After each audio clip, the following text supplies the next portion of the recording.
नमस्कार दोस्तों, मैं योगेंद्र सिंह और आप देख रहे हैं यस न्यूज। उन्होंने न्याय के लिए तड़प रही एक वृद्ध महिला को साथ देने के बजाय उन्होंने कट्टरपंथियों का साथ दिया।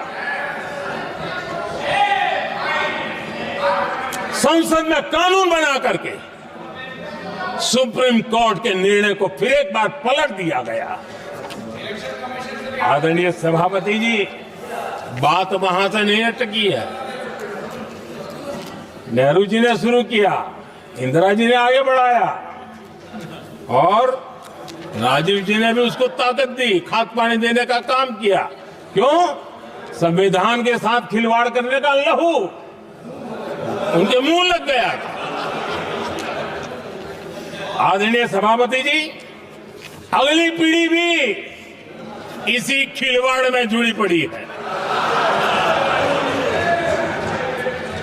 एक किताब को मैं कोट कर रहा हूं। उस किताब में जो लिखा गया है और उसमें प्रधानमंत्री उस समय के मेरे पहले जो प्रधानमंत्री थे उनको कोट किया है। उन्होंने कहा है, मुझे यह स्वीकार करना होगा कि पार्टी अध्यक्ष सत्ता का केंद्र है।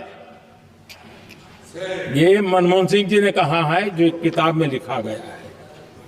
मुझे यह स्वीकार करना होगा कि पार्टी अध्यक्ष सत्ता का केंद्र है। सरकार पार्टी के प्रति जवाबदेह है। इतिहास में पहली बार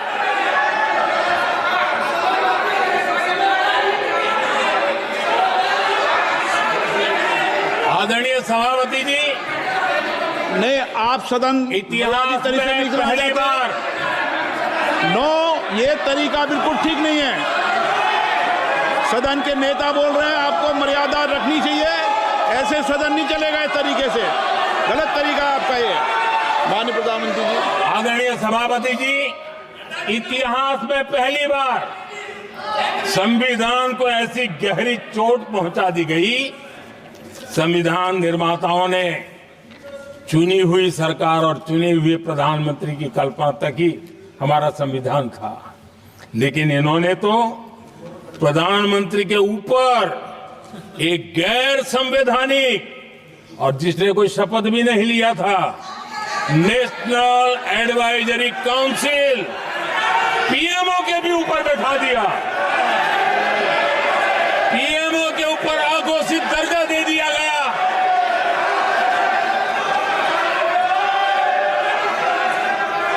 आदरणीय सभापति जी, इतना ही नहीं, और एक पीढ़ी आगे चले और उस पीढ़ी ने क्या किया?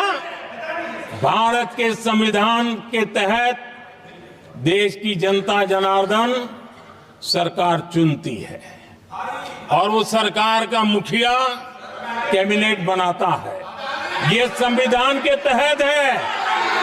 इस कैबिनेट ने जो निर्णय किया, संविधान का अपमान करने वाले अहंकार से भरे लोगों ने पत्रकारों के सामने कैबिनेट के निर्णय को फाड़ दिया। संविधान को हर मौके पर संविधान के साथ खिलवाड़ करना, संविधान को न मानना, ये जिनकी आदत हो गई थी।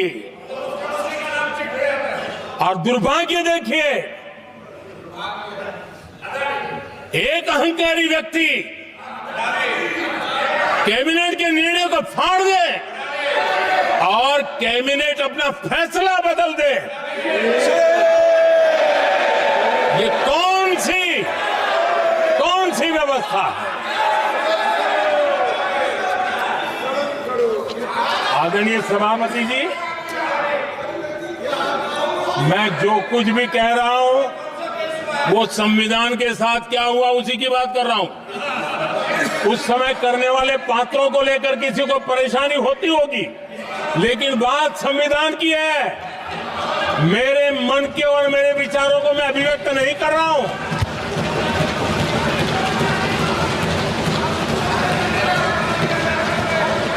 सभापति जी, कांग्रेस ने निरंतर संविधान की अवमानना की, संविधान के महत्व को कम किया। कांग्रेस इसके अनेक उदाहरणों से भरा पड़ा हुआ है। संविधान के साथ धोखेबाजी कैसे करते थे, संवैधानिक संस्थाओं को कैसे नहीं मानते थे, इस देश में बहुत कम लोगों को मालूम होगा। 370 की तो पता है सबको, 35A का पता बहुत कम है। संसद में आए बिना, जबकि संसद में आना पड़ता, संसद को ही अस्वीकार कर दिया गया।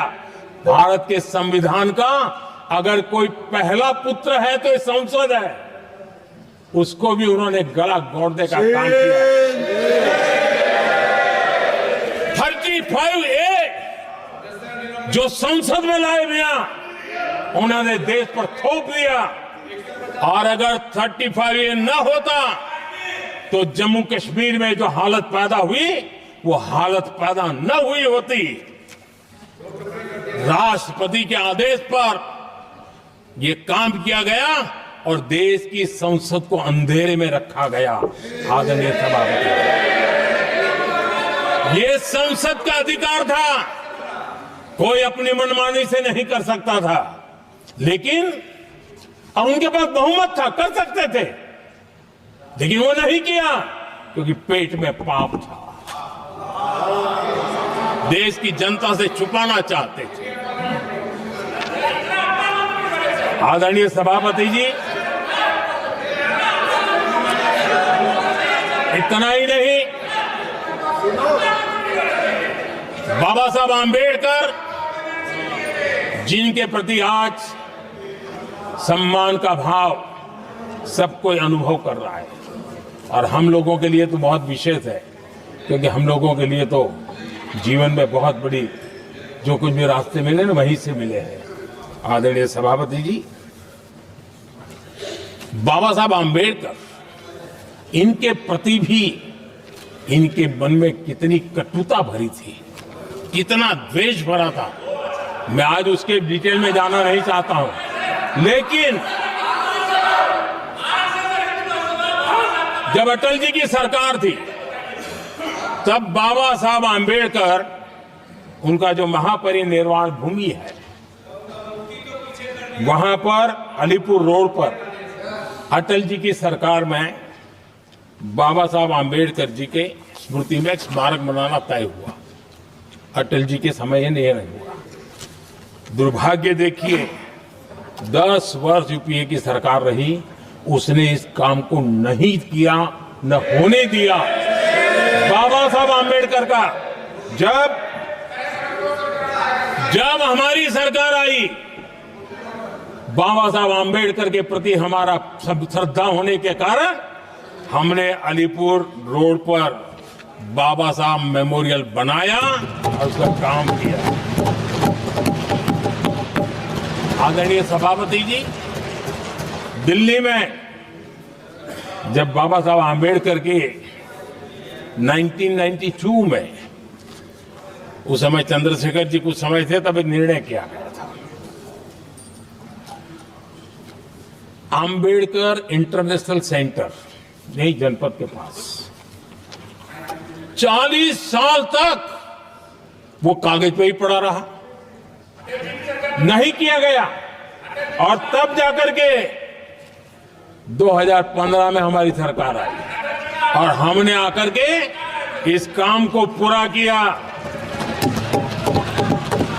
बाबा साहब को भारत रत्न देने का काम भी जब कांग्रेस सत्ता से बाहर गई तब संभव हुआ।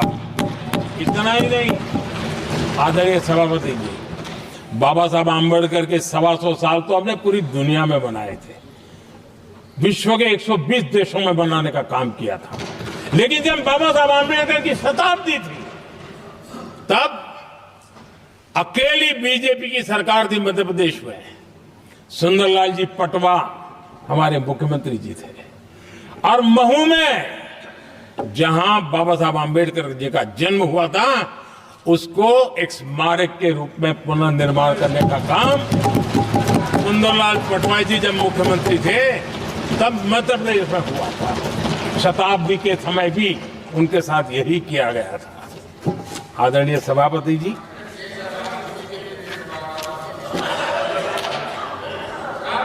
हमारे देश में बाबा साहब आंबेडकर एक दीर्घदृष्टा थे। समाज के दबे कुचले लोगों को मुख्य धारा में लाने के लिए वो प्रतिबद्ध थे और एक लंबे सोच के साथ भारत को अगर विकसित होना है तो भारत का कोई अंग दुर्बल नहीं रहना चाहिए, ये चिंता बाबा साहब को सताती थी और तब जाकर के हमारे देश में आरक्षण की व्यवस्था। वीडियो को लाइक और शेयर करें तथा इस प्रकार के समाचार देखने के लिए चैनल को सब्सक्राइब करें। सहयोग के लिए धन्यवाद।